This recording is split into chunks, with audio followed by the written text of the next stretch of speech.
Aside from this, gotta get this torn down, just do upper lower oil pan, transmission pan, all the timing stuff, timing, belt, water pump, tensioner, all the pulleys, everything like that.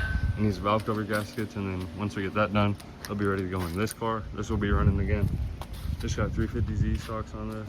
I don't know if I updated y'all about this car, but we bent a valve in it. It jumped timing whenever we went to go drift it. So got that motor for cheap, dirt cheap out of this parts car, strip the parts car down.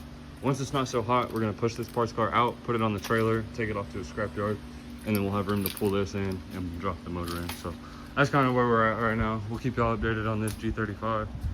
All right, y'all, we are at the shop. We are getting ready to pull this motor out of the good car and then take the new good motor and trans, throw it into the car. That's where we're at right now. I only have one cherry picker. It's not very big, so we're gonna go ahead and put this motor on the bed of the truck and then take the cherry picker, pull this motor and trans out of the car, and then pick the good motor and trans back up with the cherry picker, put it into the car. It's a little bit smaller, so it's not very easy to get the motor and trans off it onto the ground. I'm sure I can figure out some sort of way, but yeah, it shouldn't be that hard of a swap. Did tear down the front of the motor to take some pulleys off of where the timing belt goes, as well as the tensioner to go on this, because all of that shit was new. I wanted to take the water pump too, but I mean, it was like $25 for a new water pump, so we just went ahead and did that.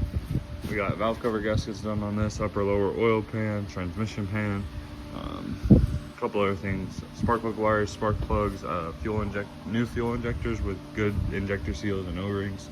So this is gonna run pretty solid. The trans shifted great whenever it was in the parts car. I got the parts car over here, stripped all the way down, got like everything out of it except maybe the dash and a steering wheel and some front shocks. That's all I really want left. And then got everything pulled on the bottom side, just being held up by a jack right now.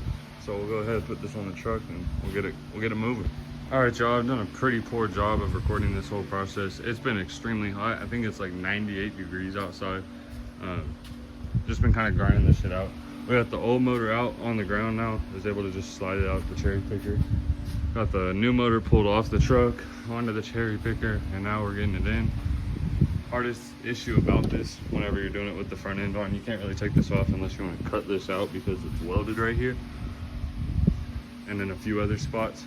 So hardest part about sliding this motor in was getting the tail end of the transmission to slide past the firewall right here. So I've just been kind of like slowly inching it down, pushing it down over here, and then sliding it in.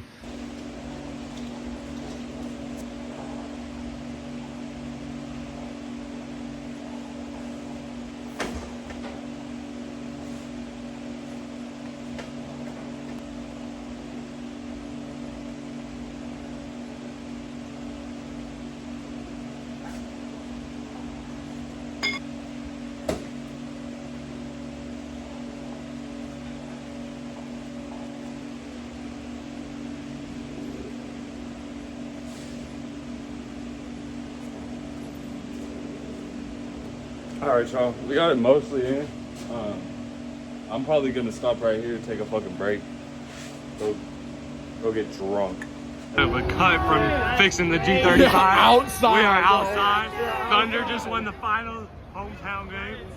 Let's fucking go, bro. All right, we'll catch y'all back at the shop. All right, YouTube, so we're here with the car now. We got the motor swaps in. I've got, I think, pretty much everything hooked up to it. All the fuel lines, power steering lines. We got it filled up with transmission fluid, oil. Everything's torqued down where it should be. So I'm getting ready to go ahead and start it. Just got to connect the battery and then see if it starts. This is my first ever motor swap. I had the homie Julian help me line up the drive shaft and the cats, but other than that, everything else was done by myself. So I'm excited to see how this goes. Let's get it.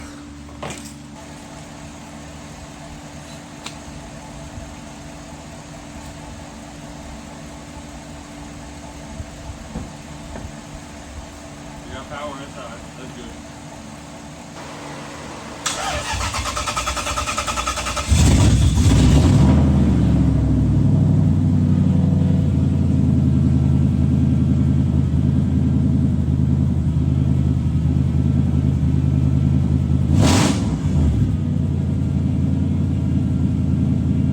As y'all can see, it started up. Looks like it's running pretty smooth. smooth. We'll go ahead and take it out here. It's so loud. It used to idle a lot louder than that, so I think I had a little bit of an exhaust leak, but we fixed that up. I lined up the exhaust a little bit better. We gotta put new trans mounts in it, new motor mounts. Other than that, it's ready to drive. I'm still gonna take it on a test drive tonight once I get it off jack stand. Make sure everything's chilling, but first ever motor swap in the books.